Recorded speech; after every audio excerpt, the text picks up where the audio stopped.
we bring you a talk on grievance redressal and institutional mechanism in India's new labor codes. This talk was part of a webinar organized by the Department of Justice. We have 4 codes, and this industrial relations code is the one of the important code. Why this is one of the important code? Because it maintains peace and harmony. Because whenever any struck in the industry, so it will both way affect. It will affect the worker as well as it will affect the economy. So this industrial code is one of the important code who try to resolve all the grievances which are coming to this in the form of industrial dispute.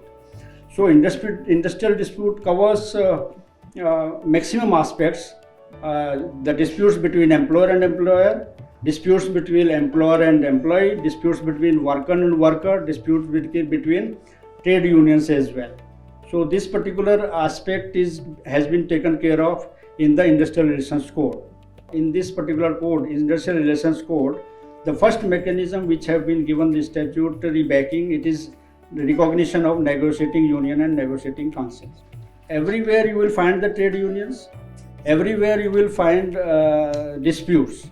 And there are some differences between the trade unions, workers as well as with the employer. So now this recognition will give you the platform where they can bargain on the workers' interest with the employer. So this platform will give you transparency, and in negotiating union, the election will be held by the employer, and then only the negotiating union will be recognized. So that is also one the democratic way. And negotiating councils, where it happens that you will not get the 51%, because the criteria for negotiating union is 51%. So sometimes it happens you will not get 51%. So then another concept has also devised. What negotiating council means? If you have get 20%, then you will have a one member in the council as well. So likewise, we can have 5 members in that particular council. So by involving all trade unions in that particular industry, so that all demands of the workers can be put forth before the employer. So this is one of the important reforms which the government has done. First question comes into the mind of the worker that, okay, I got so many provisions in the various codes, where I will go? If some dispute is there, if some problem is there, then where I will go? So in this particular code, we have provisioned the grievance redressal committee, and it is mandatory if you are employing more than 20 workers, 20 or more than 20 workers, then you have to constitute this grievance redressal committee. And this grievance redressal committee itself have representative from the employers as well as representatives from the workers. So it is a body which will provide you the immediate redressal of your grievance, so that it should not convert into a big dispute. So this is first and foremost body, and it is compulsory for all industrial establishments to constitute. And more importantly, women also should be a part of this particular committee in proportion to their strength in the industrial establishment. So here the worker can apply, can represent himself for any of the grievances which requires address by the employer. जहाँ पे ज़्यादा strength है, ज़्यादा strength का मतलब इसलिए है कि वहाँ पे वर्कर्स हमारा बहुत ज़्यादा हम इनोसेंट है, उसको कोई भी मिसगाइड कर सकता है, ट्रेड यूनियंस या कोई भी मिसक्रिएंट व्यक्ति उसको मिसगाइड कर सकता है। सरकार एक आदेश देगी उस पर्टिकुलर इंडस्ट्री को जिसमें 100 या 100 से ज़्यादा वर्कर हैं, उसमें एक वर्क्स कमेटी भी बनाई जाएगी, और उस वर्क्स कमेटी का काम केवल और केवल क्या होगा कि पूरा इंडस्ट्रियल पीस एंड हार्मोनी को मेंटेन रखे, कॉमन इंटरेस्ट के जो इश्यूज़ हैं उन इश्यूज़ को वो एड्रेस करें। So this is one of the important committee कि जो कि पीस एंड हार्मोनी को मेंटेन करने में हमारी मदद करेगी। और ये दोनों कमेटियाँ इन हाउस कमेटी हैं, इंडस्ट्री में ही इंडस्ट्रियल एम्प्लॉयर को बनानी है। और वर्क्स कमेटी और ग्रीवेंस रिड्रेसल कमेटी भी, स्टेट गवर्नमेंट भी इसको पूरी तरह से रेगुलेट करेगी। सारे स्टेट ऑर्गेनाइजेशंस में, इंडस्ट्रीज में भी इसको बनाया जाना है। अब अगर हम लोग वर्क्स कमेटी में सॉल्व नहीं हो पाया मुद्दा, अगर हमारा ग्रीवेंस रिड्रेसल कमेटी में सॉल्व नहीं हो पाया मुद्दा, तो हम लोग जा सकते हैं लेबर मशीनरी के पास। अब लेबर मशीनरी हमने इसमें कॉन्सिलेशन ऑफिसर पहले भी थे, अभी भी कॉन्सिलेशन ऑफिसर्स हैं, लेकिन अभी हमने इनका जो काम है वो एक टाइम इनको दे दिया है 45 डेज कि 45 दिन में आप उस मुद्दे को सॉल्व करेंगे। अगर आप उसको 45 दिन में सॉल्व नहीं करते हैं तो जो भी पार्टी है, एग्रीव्ड पार्टी है, वर्कर है, वो फ्री है कि वो ट्राइब्यूनल में चला जा सकता है। पहले ऐसा नहीं था। पहले वो ट्राइब्यूनल में सीधा नहीं जा सकता था, उसको सरकार से रेफर कराना पड़ता था अपना मैटर, वो भी उस केस में जिस केस में फेल्योर हो जाए सेटलमेंट। अब कॉन्सिलर ऑफिसर क्या करता है, एक मीडिएटिंग ऑफिसर है खासतौर से, क्योंकि सरकार ने आपको सुविधा प्रदान की गई है, ये फ्री ऑफ कॉस्ट है। वर्कर के चीज़ों को ध्यान में रखते हुए ये जितनी मशीनरी आप इसमें पाएंगे चारों कोड के अंदर, इसमें वर्कर को कोई पैसा नहीं देना है और वो सीधे जा सकता है।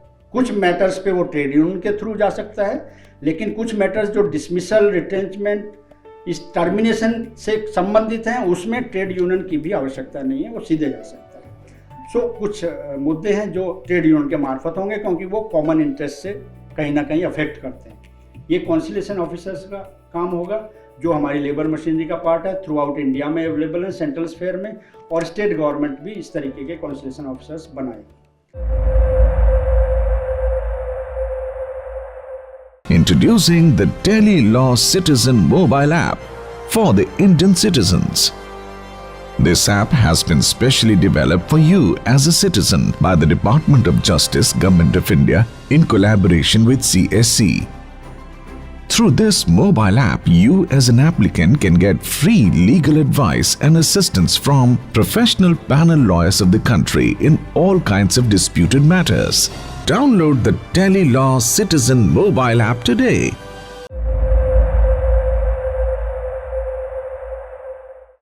उसके बाद हम आते हैं इंडस्ट्रियल ट्राइब्यूनल्स पे। अब इंडस्ट्रियल ट्राइब्यूनल्स तो पहले हम लोग कह रहे थे कि इंडस्ट्रियल ट्राइब्यूनल्स हैं हमारे पास, लेकिन इन कानूनों में जो बदलाव किया गया है वो ये है कि एक तो कुछ मुद्दों में जो हमारा वर्कर है वो सीधा ट्राइब्यूनल्स में भी जा सकता है। जैसे कि मैंने बताया आपको, रिट्रेंचमेंट के केस में, डिसमिसल के केस में और टर्मिनेशन के केस में, जो आपके जो पूरा का पूरा इनकम आपका लॉस हो गया इन सब एक्शंस की वजह से एम्प्लॉयर के, वो सीधा इंडस्ट्रियल ट्राइब्यूनल में भी अप्रोच कर सकता है। अब इंडस्ट्रियल ट्राइब्यूनल्स को भी कोशिश किया जा रहा है कि उसको भी हम लोग अच्छा स्ट्रेंथन करें, और इस कानून के माध्यम से हम लोगों ने इंडस्ट्रियल ट्राइब्यूनल को बना दिया है 2 मेंबर ट्राइब्यूनल।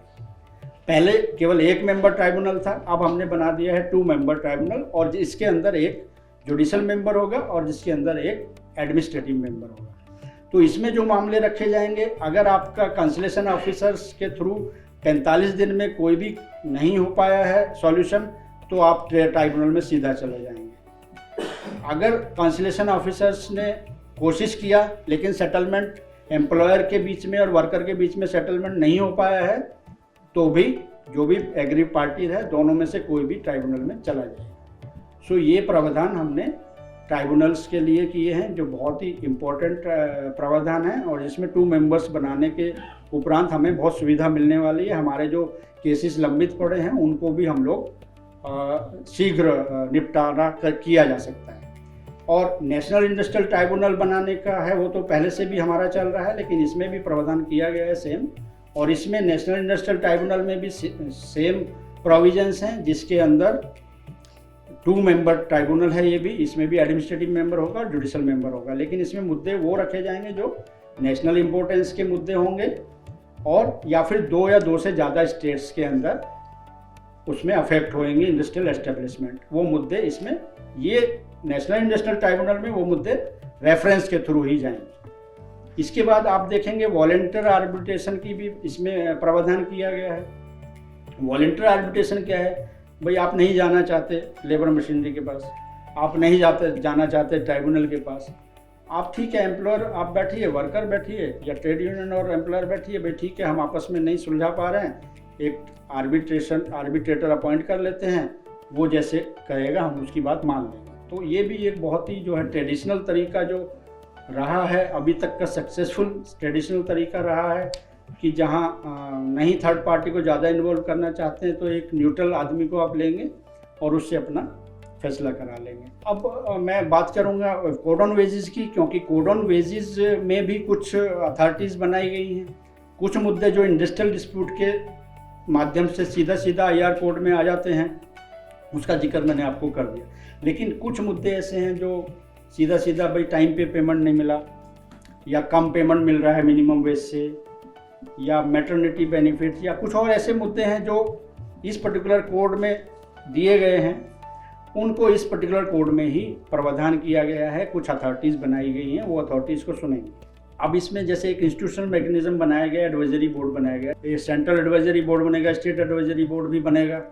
तो ये बोर्ड जो है मुख्यतः केंद्र सरकार को एडवाइस करेंगे और राज्य सरकारों को एडवाइस करेंगे कि मिनिमम वेज कितना होना चाहिए, एम्प्लॉयमेंट अपॉर्चुनिटीज़ के ऊपर क्या हमारा नीति होना चाहिए, क्या हमारा स्कीम्स होना चाहिए। इस पे वो मोटे तौर पे केंद्र सरकार को, राज्य सरकार को अपनी सलाह दें।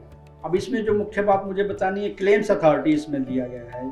क्लेम्स अथॉरिटी क्या देखेगा, आपका डिलेड वेजेस हुआ है, नॉन पेमेंट ऑफ वेजेस हुआ है, लेस देन मिनिमम वेजेस हुआ है, या बोनस के डिस्प्यूट हैं। ये स्पेसिफिक डिस्प्यूट्स क्लेम्स अथॉरिटी जो सरकार नोटिफाई कर रही है वो इसको सुन लेगा।